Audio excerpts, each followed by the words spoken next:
ఒక ఫెయిల్యూర్ను కూడా హ్యాండిల్ చేసేలాగా ఆ బిడ్డను చెక్కుతాడు.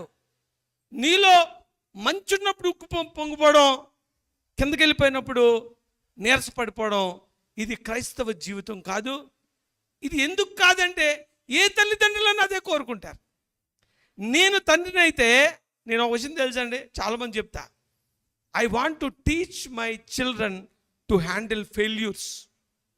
I want to teach my children to handle rejection. ఎందుకంటే బిడ్డలు ఎప్పుడు పైన ఉంటారు. మీరు చూడండి, ఐఐటీలో వాడు ఊరేసుకొని చచ్చిపోతాడు. ఐఐటి వాడు ఎక్కడెక్కడికో వెళ్ళిపోతారు. వాళ్ళకి జీవితం అంతా పూల పాన్పే, అన్నీ కూడా నెంబర్ 1 మార్కులు, నెంబర్ 1 అంతాను. వాడికి ఫెయిల్ అయిపోవడం తెలియదు. వాడికి ఒక స్టేజ్కి వెళ్ళిపోయినాక జీవితం ఒకలా ఉంటుంది. ఎప్పుడన్నా